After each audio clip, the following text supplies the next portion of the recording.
मित्रांनो, ठरलं तर मग या मालिकेच्या पुढील ट्विस्टमध्ये आपण पाहणार आहोत की पुन्हा एकदा अर्जुन सायलीच्या नात्यावर संशय घेणाऱ्या आणि पूर्णाजीचे कान भरवून चोरासारखी अर्जुनच्या रूममध्ये घुसणाऱ्या प्रियाचे थोबाड फोडून पूर्णा आजी प्रियाला धक्के मारून घराबाहेरचा रस्ता दाखवणार आहे। आणि अर्जुन सायलीकडे लवकरात लवकर मला नातवंड पाहिजे, मला त्याचे खूप लाड करायचे आहेत म्हणून पूर्णा आजी दोघांकडेही आता लवकरात लवकर मनावर घ्या, घरात पाळणा हलायला हवा म्हणून इच्छा व्यक्त करतात। तर मित्रांनो, त्यासाठी हा व्हिडिओ शेवटपर्यंत नक्की पहा। तर मित्रांनो, मागील ट्विस्टमध्ये आपण पाहिलं होतं की अर्जुन सायली विरोधात पुरावे गोळा करण्यासाठी प्रिया ही गुपचूप अर्जुनच्या रूममधील कपाटातील एक फाईल चोरते, ज्यामध्ये अर्जुन सायलीच्या लग्नाचे कॉन्ट्रॅक्ट पेपर असतात। प्रिया ते पाहून आता भलतीच खुश होते, मात्र त्यावेळेला सायलीने तिला रंगेहात पकडलेलं असतं। आता सायली ते पेपर तिच्याकडे मागत असते, परंतु प्रिया ते पेपर द्यायलाच तयार नसते आणि प्रिया व सायलीच्या झटापटीत ते सर्व पेपर आता हॉलमध्ये बसलेल्या पूर्णा आजीच्या अंगावर जाऊन पडतात। पूर्णा आजी ते पेपर हातात घेते, ते पाहून प्रियाला खूपच आनंद होतो, परंतु सत्य सर्वांसमोर येऊ नये म्हणून सायली त्या पायऱ्यांवरून पडण्याचं नाटक करते आणि खाली उडी मारते, बेशुद्ध होण्याचं नाटक करत असते। सायलीची ती अवस्था पाहून सर्वांनाच खूप मोठा धक्का बसतो, सर्वजण आता घाबरलेले असतात आणि सायलीकडे धाव घेतात। पूर्णा आजी हातातील ते कॉन्ट्रॅक्ट मॅरेजचे पेपर न वाचता खाली ठेवतात आणि बेशुद्ध सायलीकडे धाव घेतात। तेवढ्यातच अर्जुनसुद्धा आता घरी येतो। आता समोर पाहतो तर सायली ही बेशुद्ध झालेली असते।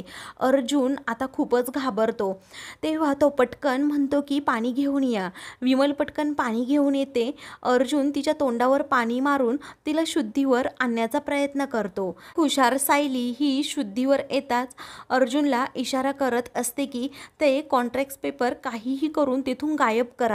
तेव्हा अर्जुनच्याही लक्षात येतं की सायली ते कॉन्ट्रॅक्ट पेपर स्वतःकडे घेण्यासाठी हे नाटक करत आहे। तो समोर प्रियाकडे पाहतो आणि हळूच ते पेपर घेतो, तर प्रियाच्या डोळ्यात धूळ फेकत अर्जुन लगेच टेबलवर असणारे ते पेपर गायब करतो। तेव्हा आता सर्वजण सायलीच्या तब्येतीची विचारपूस करत असतात। कल्पना म्हणते, सायली बाळा, अगं नीट बघून तरी चालत जाना, आज खूप मोठा खरंच अनर्थ टळला, तुला काही झालं असतं तर। मग त्यावरती पूर्णा आजी खुश होत म्हणतात, अगं माझा नातू हा रामासारखा त्याच्या सीतेच्या पाठीमागे उभा असताना तुझ्या सुनेला काहीच होणार नाही। सायली अर्जुनकडे पाहतच राहते, तर प्रिया लगेच टाळ्या वाजवत म्हणते की कुठला राम आणि कोण सीता, तुम्हा सर्वांना अर्जुन आणि सायली वेडं बनवत आहेत। तेव्हा पूर्णाजींना आता खूप राग येतो।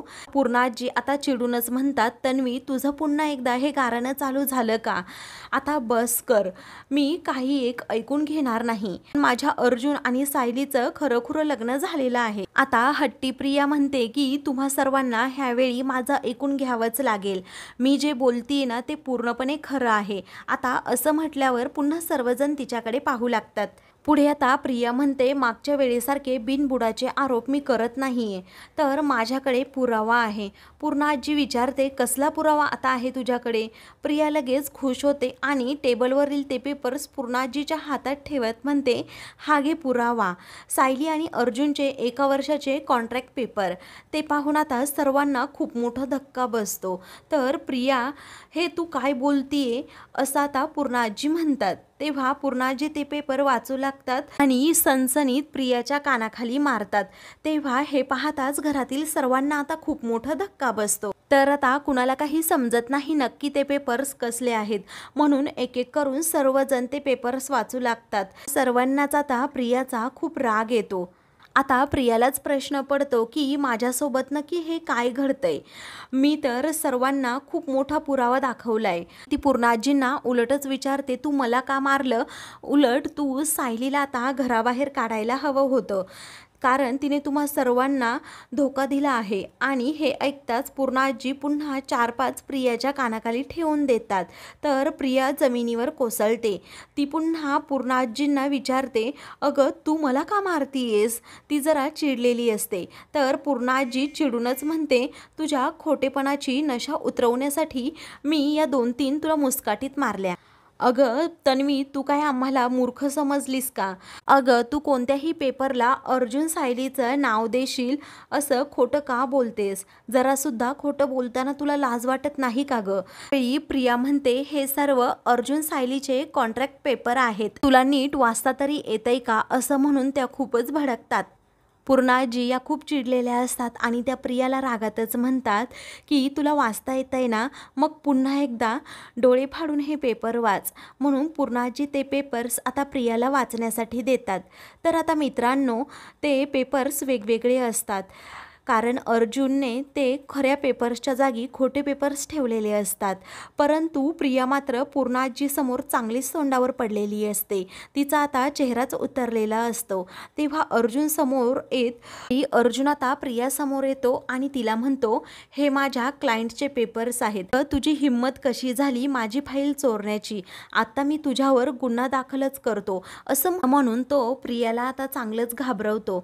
मग सायली म्हणते की आरोप करण्या अगोदर एकदा ते पेपर्स नीट वाचायचे तरी अगं प्रिया, त्यावर नक्की कुणाचे नाव आहे एवढीही अक्कल तुला नाही आहे का? तेव्हा आता प्रियाची बोलतीच बंद होते. सर्वजण एक एक करून प्रियावर चांगलेच तुटून पडलेले असतात. तेव्हा अर्जुन म्हणतो, प्रिया तू अगोदर माझ्या एका प्रश्नाचं उत्तर दे. आकाशात किती तारे असतात? समुद्रात किती पाणी आहे? हा अंदाज तुला नाही ना?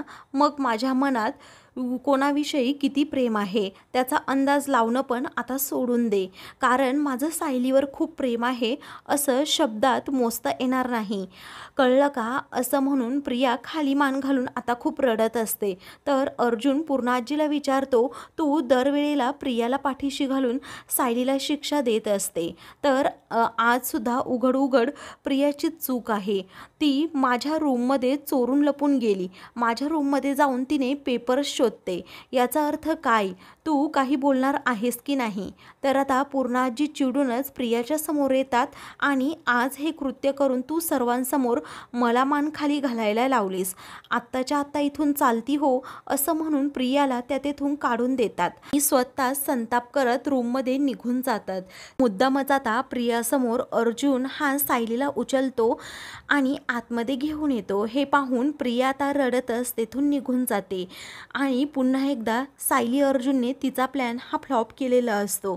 तर इकडे रूममध्ये आल्यानंतर सायली अर्जुनला म्हणते, बरं झालं तुम्ही वेळेवर येऊन ते पेपर्स बदलले, नाहीतर माझा जीव गेला असता. अर्जुन म्हणतो, सगळं ठीक आहे, पण तुम्हाला पायऱ्यांवरून उडी मारण्याची काय गरज होती? तुम्हाला जर काही झालं असतं तर मग मी काय केलं असतं? म्हणून अर्जुनला तिची खूप काळजी लागलेली असते. तो खूपच पॅनिक झालेला असतो. त्यावर सायली म्हणते, झालं असतं तर झालं असतं, मला काहीही फरक पडत नाही. तर अर्जुन म्हणतो, पण मला फरक पडतो. त्यामुळे तुम्ही इथून पुढे असं काही करताना एकदा माझा विचार करा, कारण या जगात तुम्ही माझ्यासाठी सर्वात जास्त इम्पॉर्टंट आहात. कारण माझं तुमच्यावर मनापासून असं म्हणून तो आता थांबतो. त्यावेळी सायली म्हणते, काय? त्यावेळी अर्जुन मनातल्या मनात म्हणतो की माझं तुमच्यावर खूप मनापासून प्रेम आहे, पण अगोदर तुम्ही प्रेम माझ्यावरचं व्यक्त करा तर मी करेन. कारण पहिल्यांदा तुमच्या तोंडून मला ऐकायचं की तुमचं माझ्यावर किती प्रेम आहे ते. असं म्हणून अर्जुन हा सायलीकडे पाहतच राहतो. तर आता मित्रांनो, अर्जुन सायलीने मिळून प्रियाला पुन्हा एकदा चांगलंच तोंडावर पाडलेलं असतं. तिचा प्लॅन फ्लॉप केलेला असतो आणि त्याचबरोबर पूर्णाजीच्या नजरेत तिला पाडून तिला घरातून बाहेर हाकलवून दिलेलं असतं. मित्रांनो, असेच नवनवीन ट्विस्ट पाहण्यासाठी चॅनलला सबस्क्राईब करा.